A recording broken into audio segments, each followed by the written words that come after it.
Assalamualaikum warahmatullahi wabarakatuh. Waalaikumsalam. Tadi disebutkan bahwa dalam Al-Quran itu ada 49 lafadz akal dan rata-rata itu bentuknya fiil. Apakah jumlah fi'liyah ini itu masih dibatasi waktu? Apakah ini masuk dalam kategori fungsi? Karena masih biasanya kalau ada dalam jumlah ismiyah itu tidak dibatasi waktu, jadi konstan tetap. Yang kedua, orang dibebani syariat itu salah satu syaratnya adalah mu'alak, jadi orang berakal. Kemudian apa kira-kira, padahal dia itu umurnya sudah tua tapi tidak dianggap mu'alak, tidak dibebani syariat karena misalnya gila, apakah ini termasuk dalam kategori fungsi, Ustaz? Terima kasih. Terima kasih. Ini kita lihat yang untuk santriwati. Ini bapak yang usia di atas saya, juga cara berpikirnya sudah luar biasa ya. Jeli ya. Jadi kalau kita belajar nahwu lagi, itu kan beda ya antara fi'il, masdar dengan isim masdar. Ya kan beda ya. Ada masdar sendiri, ada isim masdar sendiri. Fa'ala yaf'ulu fa'lan ya. Ada takallama yatakallamu kalaman. Itu kan beda ya. Mana yang masdar kayak fa'ala yaf'ulu fa'lan ya masdar dia. Tapi kalau takallama yatakallamu kalaman itu berarti isim masdar ya. Kalau fi'il ini artinya prosesnya. Kalau fi'il mudhari 49 kali ini semuanya, tidak rata-rata, tapi semuanya dalam bentuk fi'il. Semua dalam bentuk fi'il. Tidak ada yang dalam bentuk masdar ya. Tidak ada sama sekali. Artinya kalau kita tidak menggunakan proses, baru rata-rata itu menggunakan fi'il mudhari ya. Lah mudhari itu berulang kali kami sebutkan, itu fungsinya adalah litajdid wal istimror. Proses yang berlangsung terus dan selalu diperbarui. Jadi kalau berpikir kita dengan menggunakan akal kita, kalau kita tidak berpikir, itu juga disindir banyak ayat. Tapi lebih disindir lagi kalau kita tidak menggunakan akal ya. Makanya akal ini harus selalu ditajdid, harus selalu diperbarui. Al-iman yazid wa yangkus. Mungkin saat kita kumpul-kumpul gini kita yazid semua. Nanti begitu di tengah-tengah pasar, di tengah masyarakat ya bisa turun lagi. Makanya dicas ya. Dengan menggunakan fi'il ini tadi. Nah ini menunjukkan bahwa fungsi itu ya tergantung semaksimal mungkin. Makanya dalam bahasa Al-Quran tidak ada kata-kata amal sing akeh ora enek, tapi mesti ahsanu amala ya. Amal yang terbaik, ahsan ya. Bisa jadi dia sholat berapa ratus rakaat ya, ternyata kalah dengan orang yang melungker turu. Bisa jadi karena dia sholat tidak didasari dengan ilmu, tapi yang tidur didasari dengan ilmu. Makanya bahasa yang dipakai adalah ahsan. Lah ahsan ini makomnya memang berat. Jadi makomnya itu antak budawah ka'annaka tarahu fa ilam takun tarahu fa innahu yaraka.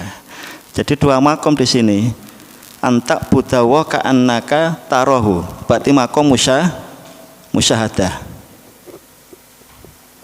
Tapi ini angel. Ya, nanti ini bias. Ini kalau iman kita tidak kuat, itu banyak yang mengaku-ngaku pernah melihat Allah, pernah melihat malaikat Jibril. Ini sangat rancu, makanya hati-hati. Lebih bagus, lebih aman itu antak budawa ka'annaka tarahu fa ilam takun tarahu fa innahu yaraka. Ya, pakai makom yang ini aja, muqarabah. Ya. Muqarabah, ya. Makom yang mana kita menyadari betul tidak ada aktivitas kita, tidak ada tempat kita yang tidak didampingi oleh Allah. aman ini, aman. Ini sama makom ihsan, ya. Tapi ini hati-hati rawan, ya. Tapi makom ini insya Allah aman, ya.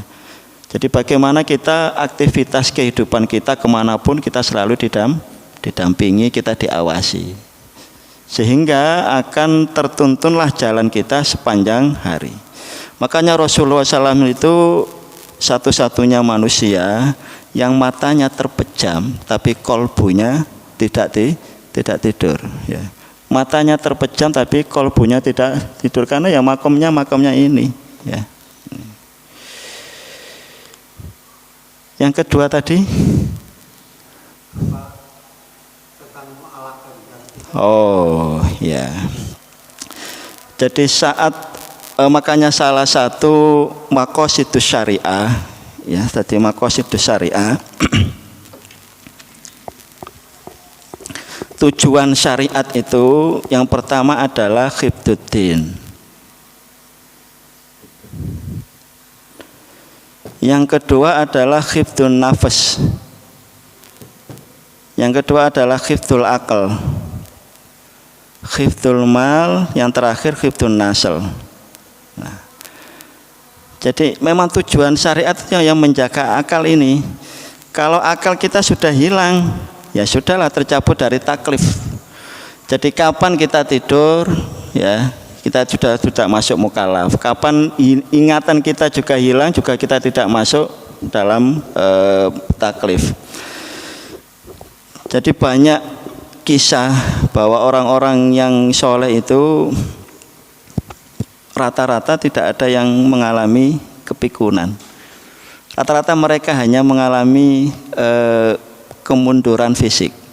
Banyak ahli hadis yang kita baca sejarahnya buta. Banyak ulama-ulama yang tidak punya anggota tubuh, ya.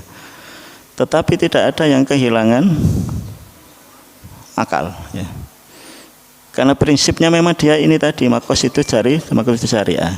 Jadi kapan seseorang itu sudah tidak mempunyai akal, ya sudah, berarti dia terbebas dari taklif. Tugas kita adalah bagaimana akal ini yang menjadi tujuan maqasidus syariah itu tetap kita jaga, ya. Ada lagi? Tafadhal. Ustaz Imam.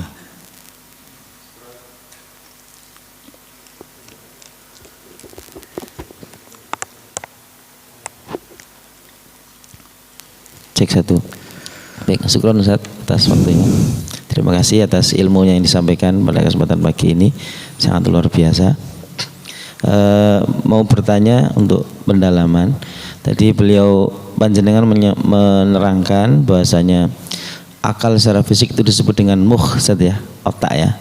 Kemudian akal dan qalbi atau kulub di sini adalah secara abstrak.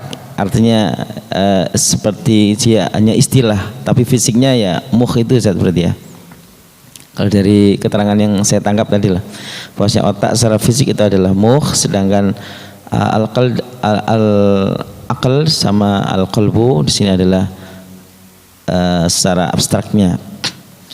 Kemudian yang saya tanyakan adalah satu hadis di mana Nabi Shallallahu Alaihi Wasallam bersabda dalam hadis yang diriwayatkan oleh Imam Bukhari dan Muslim, ya, dari Nu'man Bashir tentang al-qalbu. Bahwasanya Nabi mengatakan ala inna fil jasadi mudghah, bahwasanya dalam setiap jasad manusia ada segumpal darah. Idza shalahat shalahal jasadu kullu, apabila segumpal darah ini baik, maka baik semua seluruh badannya. Idza fasadat fasadal jasadu kullu, apabila rusak maka rusak seluruh tubuhnya. Ala wa yal qalbu, ini adalah al-qalbu. Nah, di sini kalau sekilas secara lafziyah seakan-akan qalbu di sini disebut sebagai secara fisik, Ustaz, ya, yaitu segumpal darah. Ini kalau dikolerasikan seperti apa? Syukran, Ustaz. Terima kasih. Jadi mudghah itu kalau dalam bahasa Indonesia memang diartikan segumpal darah. Tapi kalau kajian yang pertama dulu itu saya sebutkan embriologi itu, mudghah mempunyai letter lucknya itu daging yang dierat, Jadi kalau kita kayak permen karet itu menggigit, lah itu gambarannya seperti mudghah ya. Memang banyak syurahul hadis itu yang berbeda pendapat. Apakah kolbun itu bersifat fisik ataukah bersifat non fisik? Kalau ahli jantung mengatakan bahwa kolbun itu ya jantung itu, karena kalau jantung tidak berfungsi baik, ya organ yang lain juga tidak berfungsi baik. Tapi ilmu medis yang lebih canggih lagi membantah bahwa tidak jantung yang berfungsi secara yang secara otoritas bisa mengatur organ-organ yang lain, enggak. Ada keterkaitan yang lain, sehingga syurahul hadis itu jumhurnya mengatakan bahwa kolbun ini rata-rata ya non fisik. Makanya disebutkan dia fisudur ya. Jadi sodrun itu kalau kita lihat di komus Arab itu beda dengan nakhrun ya. Kalau nakhrun itu kan, makanya kalau unta itu kan disembelih pakai nakhrun. Nakhrun itu ya dekat leher situ. Tapi kalau sodrun ya antara leher dengan ulu hati. Kalau misalkan ahli paru ya nyebut kolbun ya paru-paru. Karena kalau orang nggak ambekan ya sudah selesai, habis. Ya. Makanya makna fisiknya itu kalau surahul hadis ya menyebut dia bukan bermakna secara fisik, sehingga dia lebih memaknai qallaba yuqallibu ya, selalu berbolak-balik. Jadi kapan komunitasnya baik ya dia akan baik. Salah satu contoh mungkin yang mindset kita yang harus ditata, yang diperbaiki. Tadi Ustadz Taun dalam sholat subuhnya itu mengimami jahidul kuffar wal munafikin ya.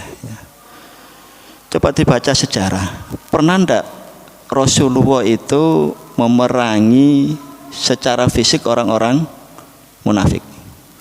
Ada ndak peperangan yang dilakukan oleh kaum muslimin terhadap orang munafik dalam artian qital? Yang adalah ya kaum muslimin dengan kafir. Apakah Rasulullah tidak menjalankan ayat tersebut? Ayat tersebut berbuat amar, jahidil kuffar wal munafikin ya. Karful watof ya. Kalau kita mindsetnya seperti itu, keliru semua. Makanya pola pikir nubuwah ini yang harus kita gali terus agar menghindarkan kita dari asobiyah, menghindarkan kita dari ananiyah, bahwa saya yang paling benar, saya yang paling baik. Enggak, belum tentu. Bisa jadi memang mindset pola berpikir kita itu yang keliru. Jadi sejarah Rasulullah berperang terhadap orang kafir dengan orang munafik ya berbeda, walaupun dalam satu ayat ya. Cara kitalnya ya berbeda ya. Jadi kembali ke kolbun tadi, boleh yang berpendapat dia adalah bermakna fisik, boleh bermakna yang non fisik. Kalau saya pribadi ya memaknai ini adalah sesuatu yang non fisik, karena memang secara anatomi tubuh itu tidak bisa ditunjuk salah satu yang mana. Ini yang namanya kolbun. Ya. Saya kira itu Ustaz Imam. Ada lagi yang lain? Monggo Ustaz Ibrahim.